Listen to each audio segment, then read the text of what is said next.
Welcome to JNN's Headline News. I'm Kimberly Wright. In the headlines at this time, Director of Elections Orrit Fisher has resigned.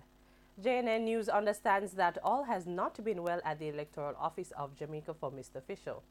He said there was a growing level of political interference affecting the organization. In a letter he wrote to the EOJ, he said, quote, "The EOJ as it exists today is a far cry from what it existed 23 years ago when I joined," end quote. Fisher leaves the Electoral Office of Jamaica at the end of the month. An attempt will be made on Wednesday to end the industrial action by public sector teachers. Officials of the Jamaica Teachers Association, JTA, and the Ministry of Finance were scheduled to meet this morning at the Labor Ministry. It was originally scheduled for Tuesday but was called off after the association said it was unable to assemble its team in such short notice. JTA President Georgia Wall Richards is hoping that the parties will reach a settlement. Education Minister Senator Ruel Reid is considering an extension of the 2017-2018 academic year in the wake of the industrial action by public sector teachers.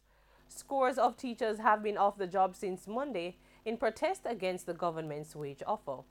He says an announcement will be made shortly. The minister explained that it will not involve the current Easter semester.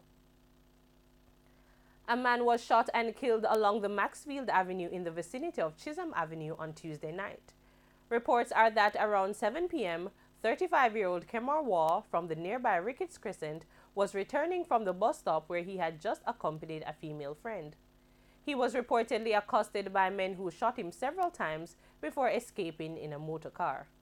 Hours after the incident, the scene was still being processed by the scenes of crime personnel. Police did not have to dig at all when they discovered over 1,000 rounds of ammunition at the Calvary Cemetery in Kingston on Wednesday morning. Following up on a tip, they went to the cemetery where they saw 3 men. Upon seeing the police, the men ran, leaving behind their instruments of death, 1,276 assorted rounds of ammunition. We'll have more details in Frontline News at 8 p.m. A post-mortem is to be conducted next week to determine what caused the death of a woman in the holding area at the St. Andrew Parish Court. 55-year-old Desireen Morris was found dead earlier this month after being arrested for outstanding warrants. Family members have disputed reports that she took her own life. Assistant Commissioner of Indicom Hamish Campbell says statements have been collected from the police in relation to the incident. Popular television presenter Crystal Tomlinson is the new president of the People's National Party Youth Organization, PNPYO. Ms. Tomlinson is among new faces on the executive, which was approved by the PNP Secretariat on Monday. The party's General Secretary, Julian Robinson, disclosed that changes were made following the resignation of the previous president. Lasco, one of Jamaica's largest manufacturers, has announced a 50% cut in the sugar content for its flagship brands. Chairman of Lasco, Lascelles Chin, says he is in support of the move by the government towards a healthier Jamaica. He said among the changes, Lasco food drink will now have a low sugar option with 50% less sugar. Jamaica should brace for increased rainfall across the island starting late Wednesday afternoon through to Friday. Periods of showers, which may be heavy at times, should be expected with possible thunderstorms across northern parishes and inland areas of other parishes late Thursday afternoon through to early Friday.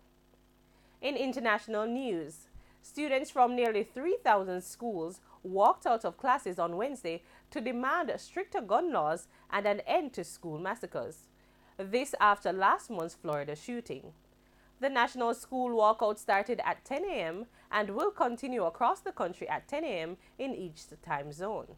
Students are fueled by years of anger about what many say are inadequate gun laws. And those are the stories in the headlines. Join us at 8 p.m. for more details in Frontline News. I'm Kimberly Wright. Pleasant viewing.